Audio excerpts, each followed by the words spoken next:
punto de vista, la batalla del Pichincha se gana por un factor: unidad. La unidad fue clave desde el mismo momento en que Guayaquil se independiza hasta el momento en que comienza a formar, con hombres que no eran de estas latitudes sino de otros lugares, comienza a formar un ejército que es el que va a luchar para poder independizar en las batallas de Camino Real, Tanizá, Huahuachi, Cone, ir independizando territorios y lograr llegar hasta Pichincha. Es unidad. Unidad es el término y el concepto. Se unen en principio peruanos y guayaquileños para poder hacer el primer gran ejército, la División Protectora de Quito. Y a posteriori se van a sumar argentinos, chilenos y peruanos, más colombianos, venezolanos e incluso ingleses e irlandeses que van a venir desde el norte. ¿Y los quiteños? Los quiteños van a aparecer en los últimos días. Hay que decir las cosas tal y como son. En los últimos días, cuando ya llega el 14 de mayo, 15 de mayo, entra a Quito y entra por Chillogallo, Sucre con sus huestes, se le van a unir quiteños, se le van a unir. Numéricamente no es importante la cantidad de quiteños que están uniéndose, aunque claro, hay historiadores quiteños que varían la historia de la manera más proterva y dicen que sí, que fueron una gran cantidad y que guayaquileños casi ya no había. No, eso no es verdad, porque la prueba es de cuando forma el batallón Yaguachi, uniendo el batallón Tiradores y el batallón Guayaquil, Antonio José de Sucre. En ese momento, solo de Guayaquil, están subiendo hacia Cuenca, están subiendo más de 1.200 hombres. Entonces, es en el momento en que ya está en Quito las fuerzas libertadoras de Sucre en el que comienzan a sumársele quiteños. No soldados, son quiteños que se le están... quiteños del pueblo que se forman para poder obtener su independencia. Estratégicamente, ¿qué hizo el cerebro llamado Antonio José de Sucre para vencer a Gaspar Eymerich? ¿Qué hizo para vencer? Bueno, hay cosas en las que parece increíble, pero funcionaron maravillosamente. Él se une con dos guerrilleros. Hay guerrilleros en esa época. Los dos guerrilleros son guerrilleros, el uno es de origen italiano, el otro es de origen venezolano, que el uno es el coronel Cestaris y el otro es el coronel César Pontón. Estos dos hombres son los que engañan al ejército de Eymerich, que era liderado por el coronel Tolrá, al momento que él va a entrar a la UCI, porque lo tenía ya, estaba listo para caer en una trampa que le había puesto Tolrá, y si caía en la trampa, se hubiera de verdad desmembrado en buena parte el ejército libertador. Pero tanto Pontón como Cestaris logran desviar la atención del ejército realista, hacen sentir de que el ejército realista va a pasar fuera de la UCI, lo persigue Tolrá, Sucre hace que se meta en la UCI el coronel Ibarra y lo coge por la vanguardia y lo desbarata a Tolrá. Tolrá huye vía Riobamba y esto de aquí ya los tiene golpeados, muy golpeados. Yo creo que el golpe maestro va a ser en el momento en que disminuye totalmente el ánimo del ejército realista cuando los vence en la batalla de Tapia en Riobamba. Porque eso para el ejército realista fue letal. Cuando ellos suben a Quito, lo que queda del ejército realista, y suben a pasar a ser parte de lo que ya tiene armado a Eymerich en Quito, está bien disminuido el ejército realista. Está tan disminuido que se pasa desde el día 18 de mayo pasa huyendo hasta que logra coger la altura de más o menos 4.000 metros del Pichincha. Lo que no sabe es que Sucre le ha mandado por detrás al batallón Albión y al batallón Paya para que lo cojan por la retaguardia mientras él está atacándolo con el Yaguachi y con el Trujillo desde abajo. ¿Qué otros héroes, aparte de Sucre, el mariscal de Ayacucho y el hombre que desniveló la batalla de Pichincha, recordamos? ¿Qué nombre? Yo pienso que se ha hablado muy poco de esos coroneles, más allá de soldados que son importantes, como por ejemplo Abdón Calderón, que tenía el cargo de teniente. Yo creo que es importante recordar a los coroneles que estuvieron al mando de todos estos batallones. Estamos primero, alguien que no se lo nombra casi nunca, los guerrilleros, Cestari y César Pontón. Esto es clave para el triunfo de la batalla del Pichincha. Estos son los que logran hacer que a la UCI sea tomada cuando la trampa estaba puesta. Otros importantísimos es el general Illingworth, otro importantísimo es el general Córdoba, que son los dos generales que Bolívar manda con 350 hombres y 450 hombres respectivamente. Y uno que nadie habla, que es el coronel Andrés de Santa Cruz, que es el hombre clave que manda San Martín para poder reforzar de una manera verdaderamente efectiva el ejército que ya va subiendo por Cuenca del ejército libertador que va llevando Sucre. ¿Cuáles fueron las consecuencias para el ejército español o realista, como se llama, de que finalmente cómo lo desbarató el ejército patriota ecuatoriano? Bueno, las consecuencias directas del fracaso del ejército realista es que ellos tienen que replegarse hacia el Perú. Casi todos viajan, los que se salvan, hacia el Perú. Hay un punto en donde todos se reúnen. Es un punto que es clave y por eso se preocupa enormemente el general San Martín. Y por esa razón es que se da la entrevista de Bolívar y San Martín en Guayaquil. ¿Por qué razón? Porque ese conjunto de soldados realistas que se estaban reuniendo al norte del Perú cada vez era más numeroso. Cuando viene San Martín a hablar con Bolívar, ya hay 17.000 hombres.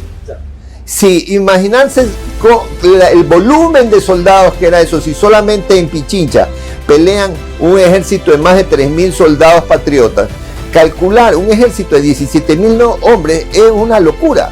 Entonces, por eso es que San Martín le dice, si es que usted, libertador, no toma en serio este peligro terrible que hay, ese ejército realista podrá retomar todo lo que yo y usted hemos independizado. Y luego que independiza a Ecuador en la batalla de Pichincha, ¿cuál fue el siguiente golpe independentista? Bueno, aquí vale la pena destacar que sin el 9 de octubre esa batalla no hubiera podido darse, y sin el 9 de octubre y sin el 24 de mayo tampoco hubiera sido posible en la independencia del Perú. ¿Por qué? Gracias a que se independiza Guayaquil y a que se logra la independencia de la Audiencia de Quito, se logra que se forme un ejército importantísimo apoyado por Guayaquil, tanto con hombres como con alimentos, como con indumentaria, para poder enfrentarse justamente al ejército realista. Las batallas de Junín y Ayacucho en el año 1824 son la última consecuencia, justamente la consecuencia final de la batalla del Pichincha. Eso es el broche de oro con el que se sella la libertad de América, gracias a Guayaquil y gracias a los recursos que la ciudad de Guayaquil y toda la región de enclave de la ciudad le entregó finalmente a Bolívar para liberar el Perú. ¿Quiénes eran los grandes empresarios guayaquileños o ecuatorianos que financiaron, colaboraron con la logística, colaboraron con armamento para potenciar este ejército libertador del 24 de mayo? Hay dos que creo que con ese ejemplo tenemos prácticamente resuelta la respuesta. El uno es Manuel Antonio de Luzárraga y Rico, y el otro es don Martín de Icaza y Caparroso. Solamente como para hacer un ejemplo, don Martín de Icaza y Caparroso, cuando se cogieron aportes económicos en Guayaquil para poder armar al ejército que pelearía en Junín y Ayacucho, a las personas de recursos se les asignó un aporte de 500 pesos. Dice la historia que don Martín de Icaza y Caparroso llegó donde el gobernador de Guayaquil y le dijo: tenga, señor gobernador, traigo 10,000 pesos porque no he podido hoy conseguir más, pero mañana le traigo más. Ese era Martín de Icaza y Caparroso. Con eso nos hacemos una idea del tipo de filántropo y de apoyo que Guayaquil dio con sus empresarios a la libertad del Perú. ¿Tiene algún descendiente en quinta o sexta generación Martín de Icaza? Claro, por supuesto. Ahí están los Cucalón de Icaza. Ah, ya. Sí, los mellizos. Ya, o sea, tanto Martín como Jaime. Martín y Jaime Cucalón. Y también el hermano Martín mayor. en el cuerpo de bomberos, Jaime en la empresa privada, en la compañía de Coavía, de los Estrada. De Coavía, quienes amamos los valores de lo que significa el patriotismo, entregar la vida, como lo hizo Don Calderón. ¿Qué otro detalle que no hemos topado es importante transmitírselo a estas nuevas generaciones que están escuchando esta entrevista? Yo creo que hay algo que es muy, pero muy interesante. Pero para poder entender el valor de lo que voy a contar, hay que recordar algo que es vital. Guayaquil solo tenía para esta época 15.000 habitantes, nada más. 15.000 habitantes. Y para la época en que se lleva a cabo la segunda batalla de Huachi, en septiembre del año 1821, Guayaquil deben haber muerto muchos hombres en los ejércitos guayaquileños que se iban formando para luchar por la independencia de la Audiencia de Quito. Sin embargo, de lo cual, en septiembre del año 1821, cuando en Guayaquil se sabe del desenlace fatal de la batalla de Huachi, en donde perdió por confiado Antonio José de Sucre la batalla, en vez de que los guayaquileños se deprimieran y dijeran todo está perdido, porque ya había muerto mucha gente, muchos guayaquileños habían muerto en esta lucha permanente por la independencia de la Audiencia, en vez de que esto pase, cuenta Camilo Estruje en su libro La Revolución de Octubre, que en solo una hora se reclutaron en los bajos de la Casa del Cabildo, que es donde hoy está el Palacio Municipal, 700 hombres, 700 hombres, de una ciudad que deben haber muerto para esa época, ya deben haber habido por lo menos 2.000 muertos, 700 hombres. Guayaquil se estaba quedando sin hombres, y ellos se reclutaron.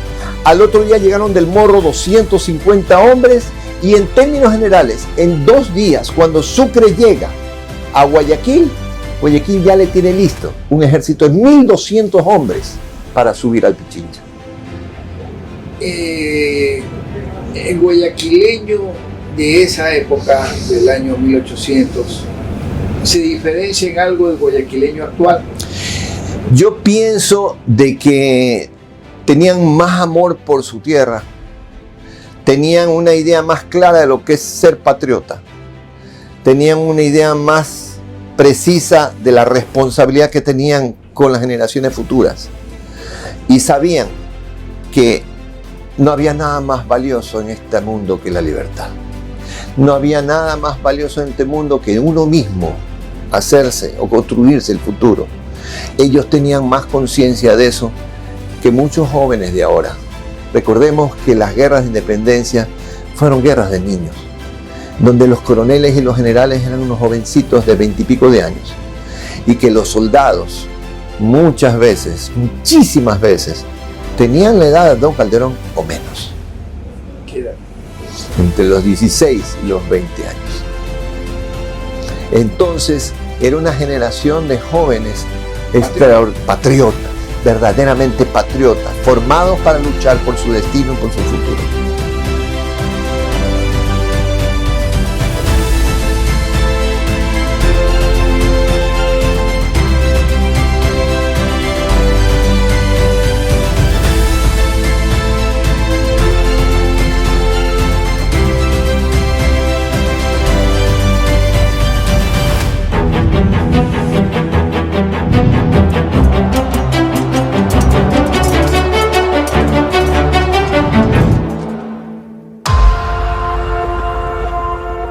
Este es el Museo Templo de la Patria, fue construido para 1974 y se inaugura en el 82. Aparte de estar ubicado aquí a los 3.200 metros, es un mirador natural de la ciudad de Quito. Recoge todo lo que fue la batalla de Pichincha. Este templo es el más importante del Ecuador. Aquí se recuerda cómo hace 200 años, a partir del 25 de mayo, fuimos un Ecuador libre.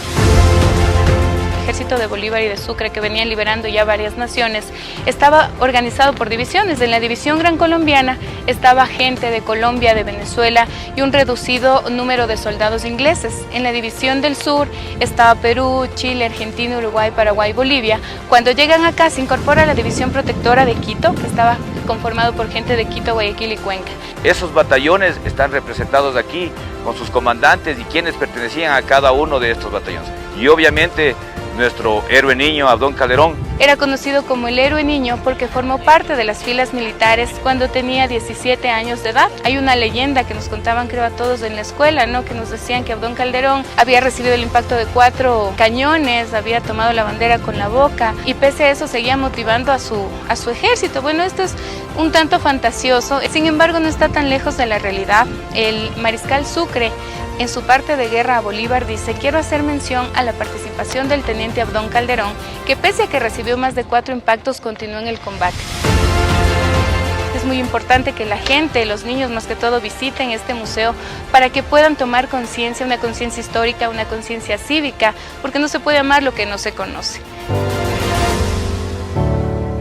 Bicentenario de la Batalla del Pichincha, 1822-2022.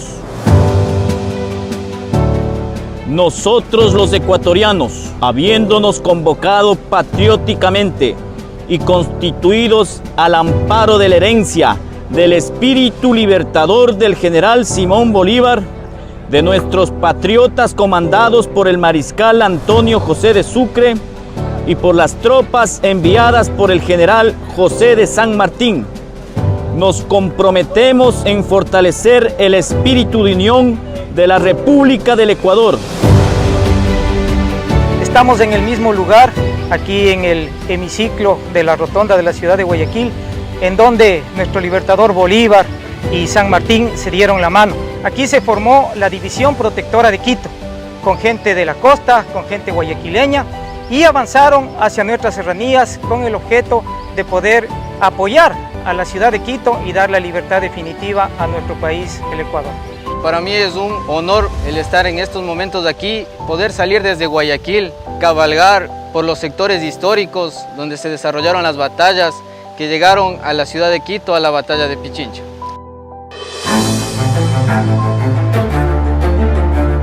Bolívar, tomemos en cuenta que es un personaje educado en los conceptos de la ilustración, de la iluminación, el humanismo. Bolívar se pertenecía a una clase social muy importante, ¿no? Y evidentemente las corrientes de pensamientos que van surgiendo a partir de la Revolución Francesa son el detonante para construir este ideario de independencia.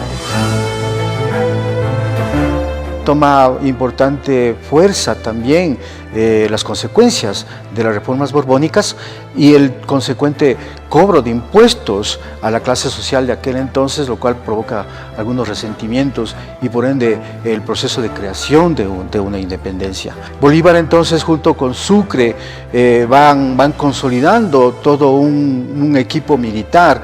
Esa visión militar que tenía él, que logró conseguir en un momento en que no se esperaba el enfrentamiento, el dar la vuelta a la batalla a favor de las tropas. Su visión de lo que estaba ocurriendo en el escenario completo es el que permite el triunfo de las fuerzas patriotas.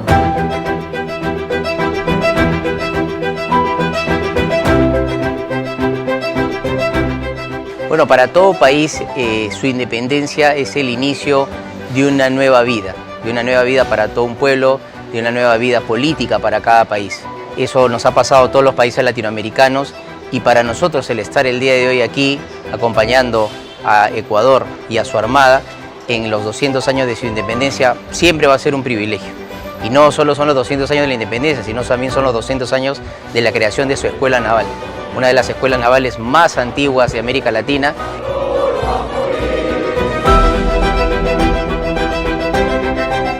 Un capítulo pequeño que no se había siempre justipreciado es la participación naval en la historiografía y en la historia de la independencia de los países latinoamericanos. Este es un factor fundamental porque el mismo Bolívar lo decía, que sin tener el control del mar, la independencia cuelga de un hilo. Nos unimos al festejo de la batalla de Pichincha que llevó a la postre de la independencia del Ecuador, festejando casi como si fuéramos un país. Entonces estamos juntos acá, haciendo en conjunto con todos los países esta homenaje a Ecuador, a Batalla de Pichincha, al ejército de Ecuador. Es una alegría muy grande. No solo compartimos el color de nuestras banderas, sino compartimos todo ese amor que tenemos por el mar, por nuestros hombres, por nuestros compatriotas. Es muy importante y lo sentimos de corazón.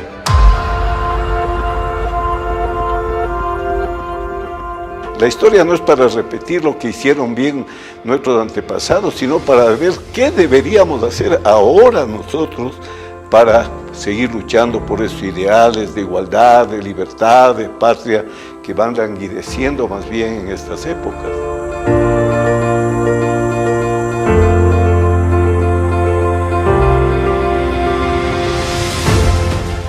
Antonio José de Sucre fue designado por el libertador Simón Bolívar para ser el comandante de 1894 soldados patriotas que combatieron en los flancos del volcán Pichincha. A pesar de su juventud, Bolívar confiaba en la gran capacidad de este militar, por la manera en cómo él había conducido la guerra. Su idea de maniobra era llegar él por el norte y Sucre desde Guayaquil para liberar a Quito. Entonces, cuando manda a su mejor general con instrucciones claras, logra que Sucre sea el que conduce la gran campaña de la independencia. Su visión de lo que estaba ocurriendo en el escenario completo es el que permite el triunfo de las fuerzas patriotas. Pues nos dejó la independencia, yo creo que es el mejor legado, pero todavía tenemos que luchar para construir este país y creo que debemos recordar que todavía no conseguimos la justicia por la que pelearon nuestros mayores. Aquí podemos ver la figura del héroe niño Abdón Calderón Garaycoa. Nació en Cuenca, se educó en Guayaquil y vino con las tropas de Sucre y recibió la comisión de abanderado. Ese héroe niño que a sus 17 años ya tenía 4 batallas. Recordemos que su padre también fue un militar. Había fallecido defendiendo a Quito 10 años antes. Él es el encargado de llevar la bandera tricolor y el que a pesar de sus heridas no deja botando la bandera del Ecuador, sino que continúa alentando a su batallón. Eso está escrito del puño y letra de un combatiente argentino de la batalla de Pichincha, donde destaca exactamente que fue un héroe que fue herido varias veces y que murió como consecuencia del combate. Es preciso mencionar que Abdón Calderón no murió aquí en el campo de batalla, sino que fue trasladado a un hospital para ser atendido a causa del desangramiento. Es reconocido, puesto que el general Simón Bolívar, cada vez que se pase revista a su batallón, dejó impregnado una frase que todavía se mantiene: murió gloriosamente Pichincha, pero vive en nuestros corazones. Nosotros el día de hoy iniciamos la cabalgata con 60 jinetes, rememorando el recorrido que hicieron nuestros libertadores, desde la Atenas del Ecuador, provincia de Cañar, provincia de Chimborazo, Tungurahua, Cotopaxi, hasta llegar a las faldas del Pichincha. Cuenca es un enclave importantísimo para la batalla de Pichincha, ya que en la ciudad de Saraguro se habían unido un ejército multinacional, el primero formado en América. Habían llegado los argentinos, los uruguayos, los peruanos, los guayaquileños, los guarandeños, los machacheños, estaban también los colombianos, venezolanos y los ingleses. Hicieron lo que nosotros denominamos una pausa estratégica para organizar el ejército, para preparar logísticamente y dotar de uniformes, de armamento, poder emprender esta última campaña, esta definitiva campaña de 1822 en dirección al norte. Cuenca estaba ya desprotegida del ejército español y el ejército multinacional avanzaba hacia Quito. Sentir el calor humano, el apoyo, que debe ser muy similar a lo que sintieron nuestros patriotas hace 200 años, porque la batalla no la ganaron los militares, la ganó todo un pueblo en armas. Mi padre, don Carlos Álvarez Sá, comenzó a coleccionar arte y antigüedades, y en ese entorno aparecen en Quito las joyas y las primeras cartas de Manuela que él conoció. Estos hallazgos permiten reescribir la historia de Manuela Sáenz.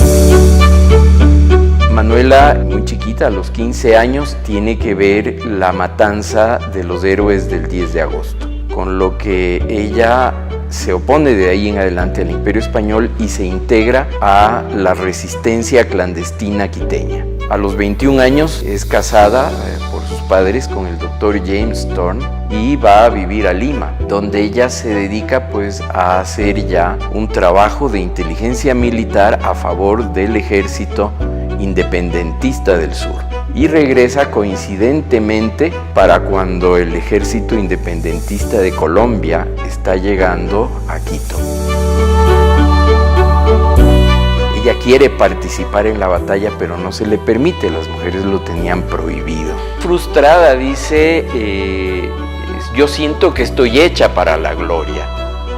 ¿Sí? Y esta libertad de América nos corresponde a nosotros que somos mestizas y mulatas. Más adelante, Manuela se va a tener que resignar para dejarnos una descripción maravillosa de su puño y letra. Nos dice las cosas que sucedían antes, del miedo de los españoles, y después ese episodio épico que es precisamente el que estamos celebrando. Si algo destaca en la historia ecuatoriana y en la historia quiteña, son las mujeres. Hay que traer a nuestra memoria a todas las mujeres llenas de ideales patrióticos de esa época, como Manuela Cañizares, Manuela Sáenz, Manuela Espejo, Manuela Garaycoa, que 200 años después aún tenemos su legado.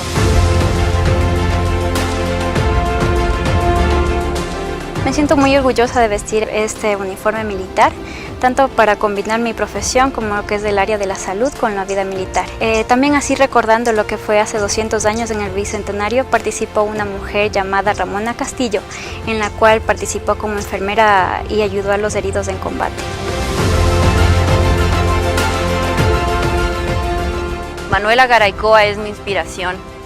Ella fue esposa de Fernando Calderón, prócer del Grito de la Independencia, y madre de nuestro héroe, de Abdón Calderón, que ofrendó su vida en las faldas del Pichincha para darnos la libertad.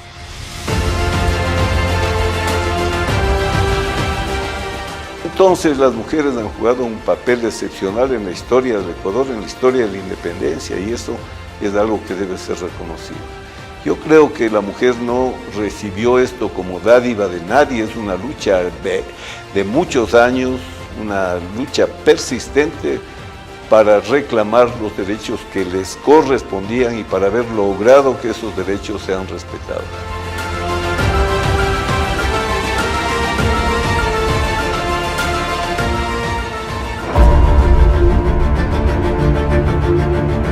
Para la ciudad de Riobamba y para los riobambeños fue de vital importancia todo este proceso que tuvo que ver con la independencia. Nosotros solemos decir con mucho orgullo riobambeño, si no hubiese sido el 21 de abril de 1822, la batalla que se desarrolló en la Loma de Quito, no hubiese habido un 24 de mayo, porque aquí inicia la independencia.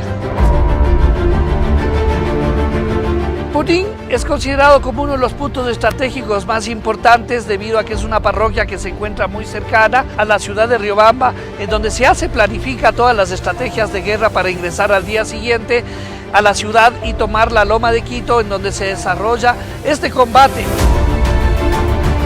Riobamba fue de suma importancia para nuestra gesta libertaria, porque aquí en estas tierras riobambeñas se desarrolló el 21 de abril de 1822 la famosa batalla de Riobamba o batalla de Tapi. El mariscal Antonio José de Sucre envió a uno de sus generales en persecución al ejército realista, específicamente al general Lavalle, quien realizó 2 cargas de caballería en ofensiva hacia este ejército realista. Para nosotros este tema del bicentenario lo hemos asumido con un profundo fervor cívico y con un amor patriótico. Toda la ciudadanía se encuentra pendiente, involucrada, tanto las instituciones educativas como las universidades, las escuelas y los colegios, en donde se ha retomado con mucha importancia lo que tiene que ver esta celebración para nosotros.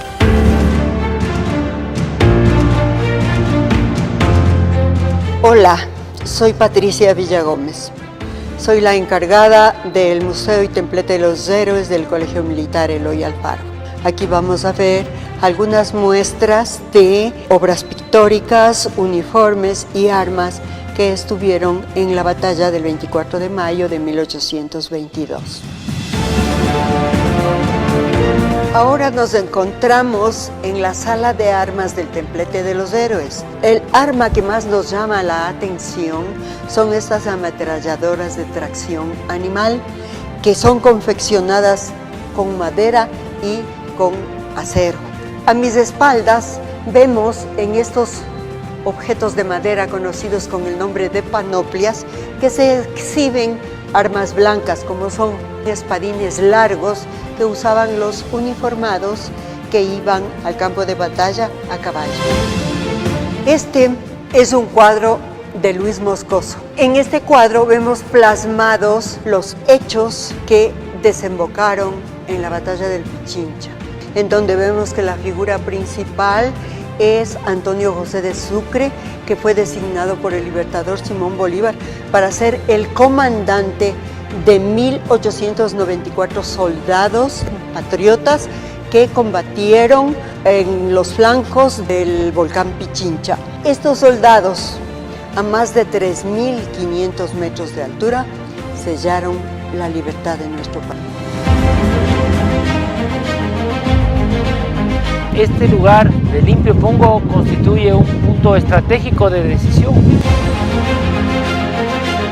Bueno, para la batalla de Pichincha esto es realmente histórico porque en realidad aquí es donde Sucre rearma su estrategia para llegar a la cima de la libertad.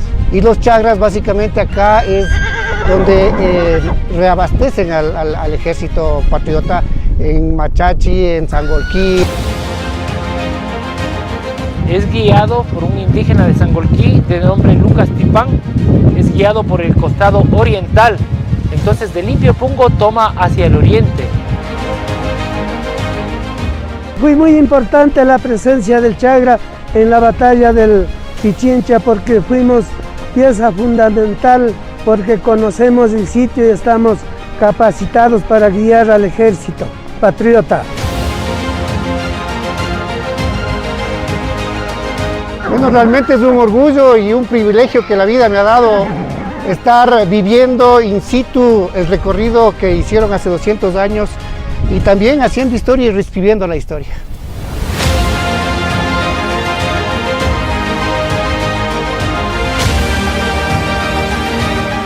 Una belleza, realmente una experiencia única, poder sentir en parte lo que sintieron nuestros patriotas, sentir el cariño de nuestra población, el acompañamiento de nuestras autoridades y recorrer aquí en Cotopaxi, en este caso en la laguna de Limpio Pongo, estar presentes reviviendo la historia nuestra de los ecuatorianos. Bueno, esta tarde la cabalgata libertaria arriba al Templo de la Patria y en su trayecto por las ciudades entre Guayaquil, Cuenca y Quito ha tenido una gran acogida por la población porque se han dado cuenta que la libertad de hace 200 años no se consigue de una forma simple. Se necesita el esfuerzo, el trabajo y el apoyo de toda la población. Se recorrieron 21 ciudades en 2 ejes. Uno que inició el 5 de mayo en Guayaquil, el segundo eje inició el 7 de mayo en Cuenca. Los 2 ejes se unieron en Riobamba para el día de hoy estar llegando acá a la cima de la libertad, donde hace 200 años al mando de Sucre el ejército patriota nos dio la libertad. El civismo que han demostrado las poblaciones en estos últimos 15 días le demuestra al pueblo ecuatoriano que seguimos vivos, que seguimos en la historia del Ecuador, que queremos que sea libre y soberano.